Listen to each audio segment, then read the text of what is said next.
my instinct is that it may be, well, from what I've seen actually, so this isn't actually more instinct, is that very quickly we can get out of the sweet spot. It happens incredibly quickly.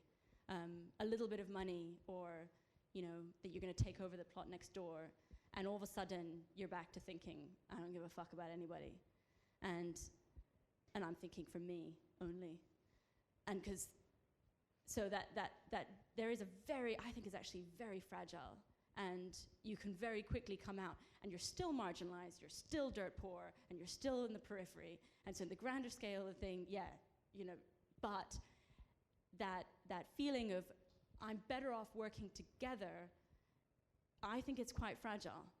And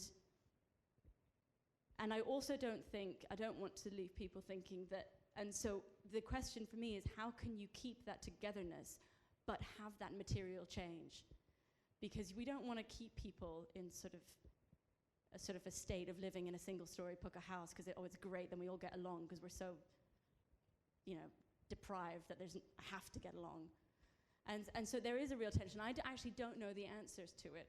I don't know, but yeah, I don't think it's a forever in there. I've actually seen people quickly come out, too quickly, and that's the problem. Like, what I found in Savdas actually, and I've had a real sort of moment of going, I think I brought this thing in too early. Like today, sitting here, I genuinely think we delivered sanitation too early. I don't know if I've answered your question. I have a question for Owen and for Julia.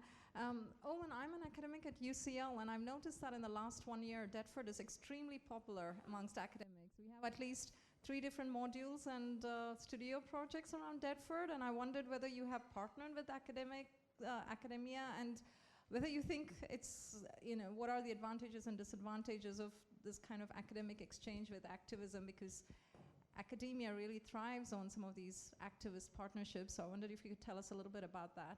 And for Julia, given that, last Venice Biennale was led by Elemental, the guy from Chile, and his idea of incremental urbanism, which is extremely criticized in the social science discourse, I wondered whether you could maybe, pursuing the first question, be a little bit more self-reflexive about the possibilities of incremental urbanism, especially in terms of demystifying the empowerment of communities, something like Savda Gevra, where, as you yourself said, it's slum dwellers from different parts of Delhi with different community internal dynamics who are, relocated in that area. Not everyone is able to gain agency from infrastructure projects. So maybe use it to demystify the notion of community itself.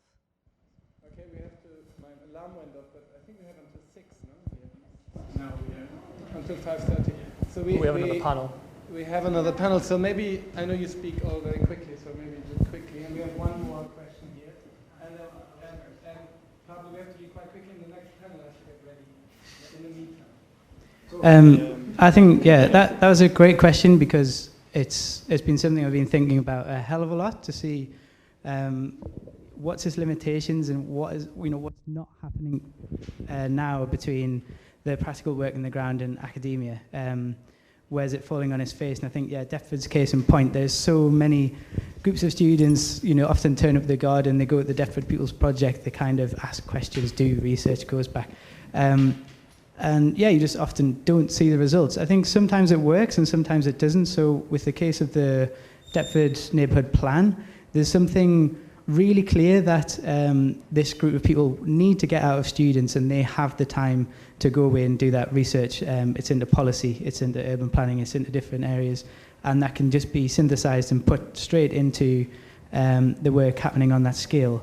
I think oddly the kind of link between ourselves and Teatro Mundi was when we first moved in that space as property guardians.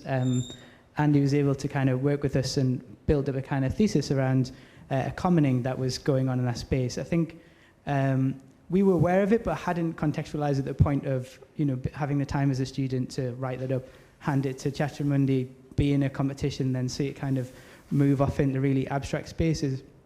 And I don't think that's kind of come back down to affect any real meaningful change in our project. Like, I'm interested personally in commoning, but it never gets brought up on a day-to-day in our project. So I see its uses and limitations at the same time. I feel maybe I kind of sit between two worlds in that respect, but I don't know, maybe the Civic University can make that kind of change, or at least look at that problem. We have to be really fast.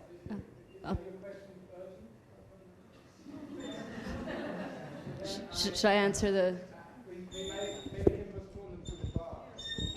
It's just that we get kicked out quite sharp, and they're quite brutal. So we have to...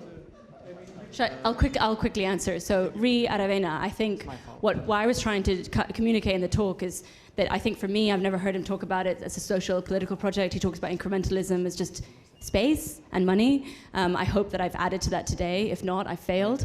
About the community, again, I sort of hope I touched on that it's not just like a neutral mass of people and that they all want the same thing. However, the wonderful thing about shit is that it's something we all do every day. I hope you all shit every day. And it has this wonderful ability to bring people together. And yes, it's gendered. Yes, there's issues that, yes, the whole thing, yes, you have, different people with different financial abilities, you have cultural things and so on. But that was one of the things that we found with the scale of this project, that worked. Interestingly, I tried to do the project at a smaller scale and the project fell apart. And so there is actually, in another lecture about the project in itself, I normally do go into that. But I'll leave it at that. I'm really sorry, but we have to move on. Thank you very much.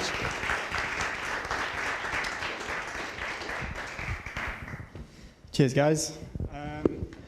Okay, so we're running slightly behind. So on the weekends, it's the funding applications that people are submitting late into the night, and it's also the the civic entrepreneurship that's emerging. These fantastic new models that are starting to deal with the fact that we're living in a realm where the public sphere is just retreating, and people are having to find workarounds. Luckily today we've got 3 speakers, all coming from slightly different scales. So we've got, hopefully give us a cross-section of the situation from the highs and lows of being on the ground every week and the dealings with the councils, the late-night meetings, to more of an institutional level where we start to look at the emerging models that are coming out. So we have Anthea Macy here, who I'm working with in Loughborough Junction. So Anthea is a community activist from Loughborough Junction, and she's the chair of the Loughborough Junction Action Group. And I'd say she's working across all scales, as long as it's based in Loughborough Junction. And I think what Anthea is really fantastic at is the negotiations with the state. So the point when these community organisations have to actually collaborate with the councils within they live. We've got Joost Bunderman from Project 00, who are a London-based design and strategy practice, where Joost is leading on a wide range of research and strategy projects, and his main focus is on civic entrepreneurship, social investment, and system change within the city. And then finally, we've got Ana Margarida Esteves, who is a researcher, an activist, a writer, and a documentary filmmaker, dissecting ideas around social and solidarity economy, social movements, civil society and democracy, and also non-formal education and research methods. So, if it's okay, Anthea, we'll start with you. And Anthea is going to talk to us about community resourcing in Loughborough Junction.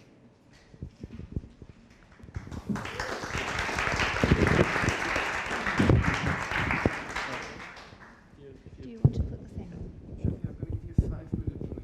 Yeah, okay, that's great. And this is, I think this is... Yeah. Where's the buzzer? Oh, yeah, no, it's yeah, not plugged in. it's fine. What's up? What's up? Hold on, can I just click this to you? Yeah. Well, I need it on your top of the top. Okay. And should we just try? Yeah. Yeah, perfect. Yeah, hello, I'm Anthea Macy. I'm chair of an organisation which works in a rather forgotten corner of South London called Loughborough Junction. If you've never heard of Loughborough Junction, it is stuck between Brixton, Camberwell, Herne Hill, Kennington. So it's completely forgotten. Except we want to put it on the map. We have a mission, and our mission is to make Loughborough Junction a great place to live and work, and our aim is to improve the environment of Loughborough Junction and the lives of the people who live and work there. And we do this in kind of, we have kind of 4 strands to our work: placemaking, skill sharing, greening, and events. We do not pretend to be tackling the great social injustice issues of our day. We work on a really small scale, and we try to work. We are called the Loughborough Junction Action Group because we believe in action rather than complaining and moaning. And this is the and we start from the premise that cities are great places, but they can be better places. And one of the ways that you make them better is that our streets are animated. People walk on our streets. People stop and say hello. People smile at each other. And one of the ways this happens is if there's activity on the streets, if our public spaces are animated. So these are the things we are this is where we start. And this is the story of one of our projects, which has actually become probably one of our major planks, and it is another food growing project. It's another garden. It's called the Loughborough Farm, and it's based in Loughborough Road. It's based in the Cold Harbour ward of Lambeth, which is Lambeth's most deprived ward, and on the Mayor of London's indices of well-being, it's what has one of the worst levels of well-being. And it has a strapline, which I will come to later, which says a patchwork of community growing spaces, which was one of our initial impetuses, was to get a patchwork of growing spaces within Loughborough Junction. In fact, that's taken us longer to achieve, but I will get back to it, because our main has been, we are well known in the neighbourhood by our chaffinch. We managed to get a really wonderful street artist called ATM to paint us this beautiful chaffinch outside our farm. And it's kind of really well known within the neighbourhood, and people come and get themselves photographed against it because it's so beautiful. Now this is where we started, and you can see it's a kind of bare, kind of slightly miserable space. And these are our original group of volunteers, of whom 1, 2, 3, 4 people are still active. And this was, we started the project in August 2013, and that's what it looked like. And at the end of this slideshow, you will see where we've arrived at. And going through our kind of core activities, this is our shipping container arriving. So this is our part of our journey to where we've become. This is when we put up our water gatherer, which had funding from Thames Water. And that was a project that was led by Tom here from 00 as a volunteer. Public Works, from Public Works. You can see some very interesting construction methods here. And this is we've used the space as an event space. This was a badge making workshop. This was a project. This is a young woman who lives in who runs a social enterprise about body awareness, and she runs really, really wonderful workshops. This was we have a pizza oven on our site, which has been lent to us on permanent loan. We do wonderful pizza events. And this is our volunteer, Maria. And this is a kind of story about how you get to know what volunteers really like to do. Maria comes to the farm, she does a bit of weeding, but the thing she really loves to do is build pizzas. So she does it every single time, and and it brings us all a great deal of pleasure. And that was a local drummer, Tony, who ran a drumming workshop. Now, this is about skill sharing. We have a project called Wish You Were Here, and this is about engaging with GP surgeries, with a recovery centre, and some halfway houses. And this is run by one of our volunteers who has experience of living with mental health problems.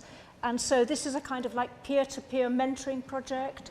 So this is about sharing our skills.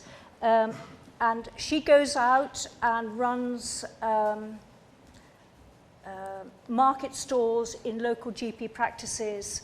And as a result, many people use the farm as a place of relaxation, a place to improve, well, we think of it as a well-being scheme. And we also think of the project as growing people. It doesn't just grow food, it grows people as well.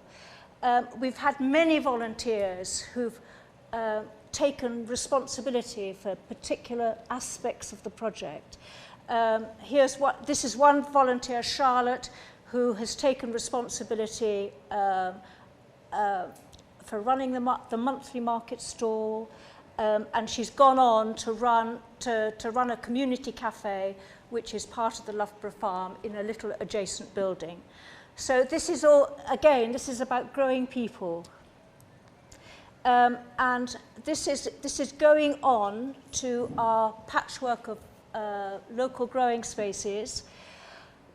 We have established a food growing project within a local youth centre called the Marcus Lipton Youth Centre, and we used some youth engagement specialists from a project called the May Project Gardens, and they did an engagement project with some young people at the Marcus Lipton, teaching them how to, it was cooking and using produce from the food growing beds in the youth centre. And they came and cooked at the community cafe. So, I mean, that went really well. And it's a project, again, fundraising is always a difficulty. That particular project has come to an end. We'd love to continue it, but it's the perennial question of raising the funds to do it. Again, skill sharing. We have a very active DIY group on the project. This is our DIY specialist, Steve, and he has been teaching other people how to make raised beds, how to work with wood, and he's made wonderful furniture for the farm. And it's, as we say, it's about growing people as well. These are two young architectural students who came to the project and who built this lovely kind of palisade wall outside the farm as part of one of their architectural projects.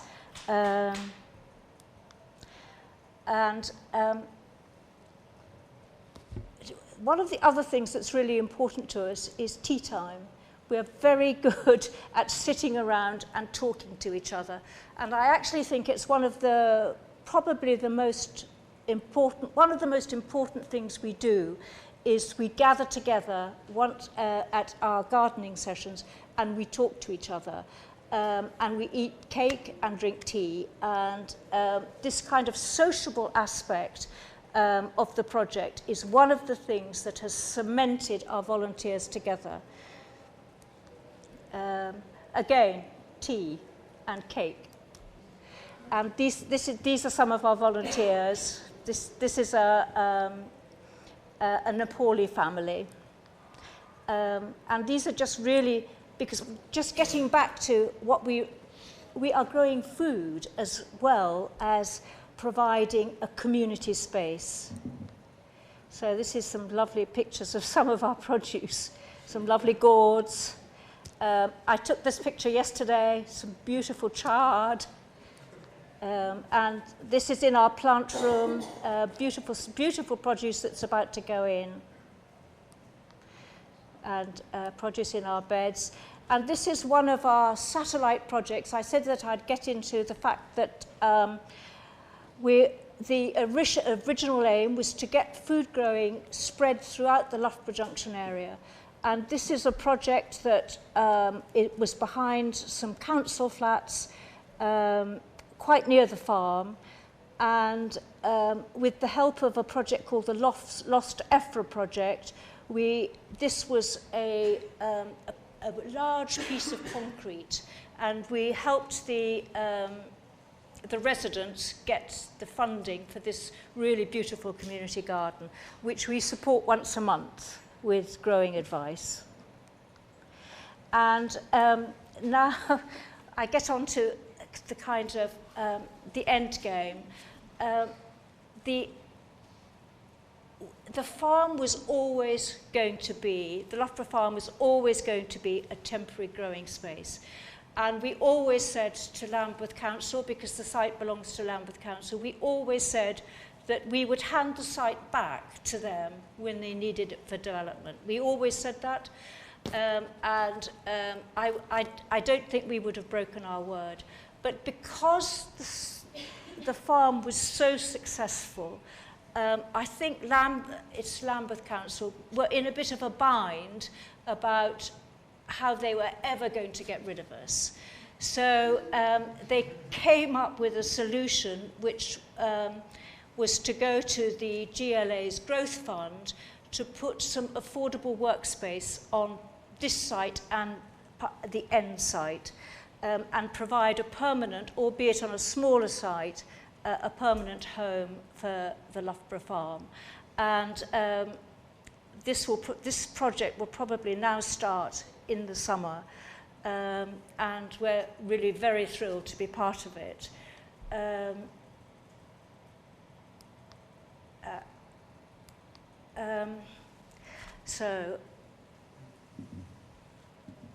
It's community action in process.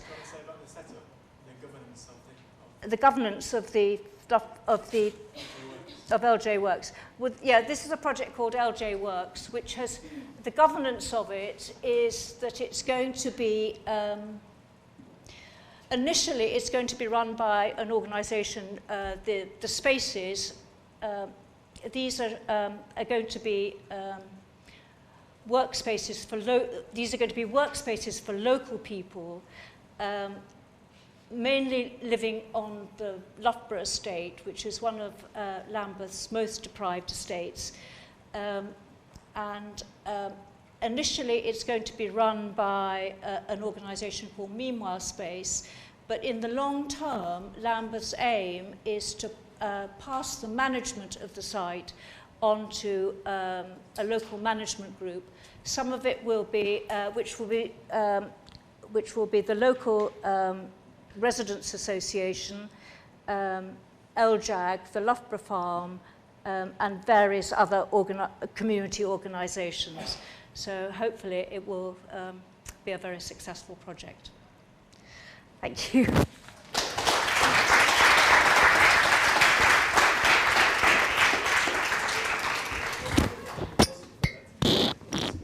Have you got that?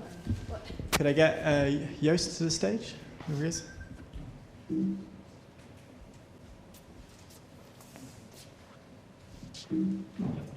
Great. Does this need plugging onto Joost? Yeah. Yes. Where do you want it? Anywhere. Great. Hello, good afternoon. Thank you, everyone. No need for applause. You can decide whether you like it afterwards. So, yeah, I was going to... Ooh, that might be handy. Thank you. Oh gosh, yes. Lots of things can go wrong. Great. My name is Joost. I work for a practice called 00. As it happens, we're actually supporting LJ Works and Thomas in the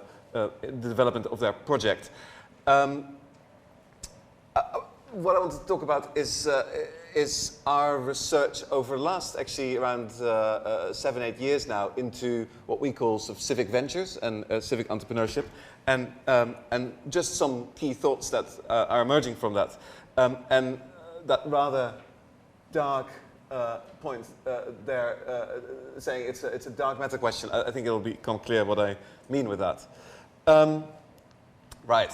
So, for those of you who don't know 00, some of us are architects who do architecture, like LJ Works, and many of us also do quite a few other things. We've become a kind of a constellation of ventures, all of them focused on actually democratizing the economy and democratizing cities, and we do that in very different ways.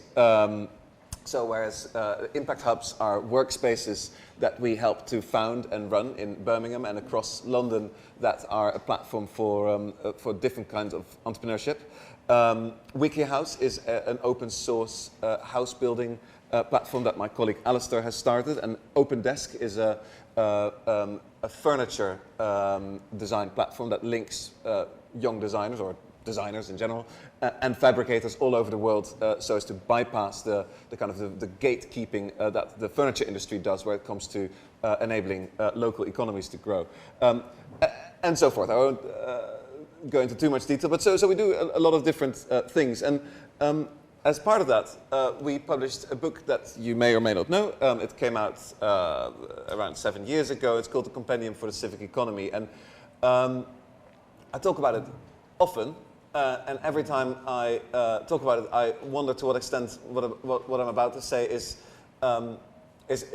perhaps something that's widely known already, or new and fresh. And the speakers before me, some of which I saw, some of the discussion I was able to follow because I came in quite late, made me realize that this is probably a very good audience to test that on, because the questions that were asked and the things that were said made me realize how much of this is part of a shared conversation.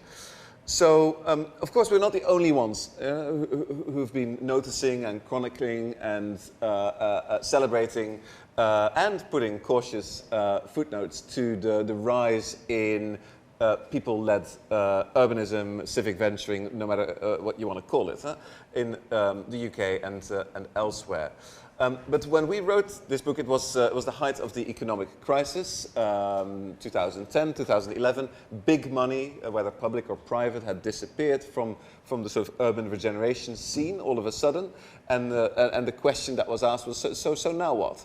And at the time, we thought it was relevant to highlight that there had been a whole new series of protagonists already shaping cities, and we defined this civic economy loosely as a place where the values of a very vibrant and diverse civic society met new forms of entrepreneurship. And it was about that more distributed way of generating pathways for talent and time and ideas and voices and hardware to be unleashed upon the city. And really what we're noticing, of course, that if the 20th century was all about the democratization of consumption, resolved or unresolved, then the 21st century surely is about the democratization of production. Again, not yet resolved, of course. But what was clear was that it was very real already then, and I think since then this has become a lot more obvious. So whereas maybe 7-8 years ago I was still in a situation where I had to really go through these examples in a lot of detail to explain, to make the case. I think now many of these are well known. So I'm just going to run through them very, very quickly. Incredible Edible Todmorden, a place that started, small town near Manchester that started, where basically a food growing in public spaces movement started. This is a story that I think is very well known by now, and it's fabulous, and it's alive and kicking, and it's spawned a worldwide movement of similar incredible edibles. But I think what's interesting about it, looking back, is that it was started very much as this kind of left field thing that the two ladies who founded it did from a place of passion and wanted to have a conversation about the environment, realizing that no one else wanted to have that conversation, so let's start with something tangible like food. But now, 10 years on from that, it's actually generated what that place, Todmorden, actually is known for. So it put this town on a very different development trajectory, let's say, right? So, and it's achieving outcomes, and I think that's the really important point, that neither the public nor the private sector traditionally was very good at achieving in a place like Todmorden. So now what you're seeing happening is that fewer young people are leaving that town, more people are staying, more small businesses are opening, often food-related businesses. You've got a vibrant visitor economy, and all the local institutions, from the local health center to local schools and the housing association, are all engaged in this same process, right? And so you get a kind of food urbanism, which is institutionally diverse. Lots of people are moving slowly in the same direction.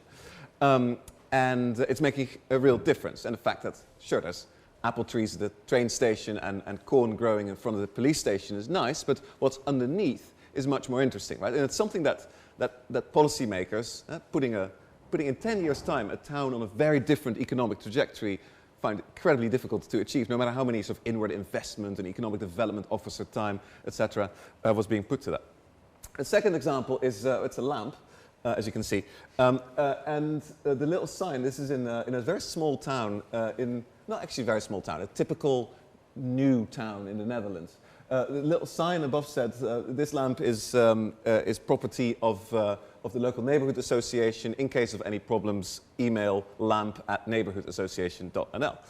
And the interesting thing here is that it's an example in a non-obvious area. So this is not it's not Hackney, it's not a small village either, right? This is a kind of new town in a very sort of 60s, 70s new town, not full of particular kind of engaged hippies or Facebook urbanists or something like that. This is very everyday Netherlands.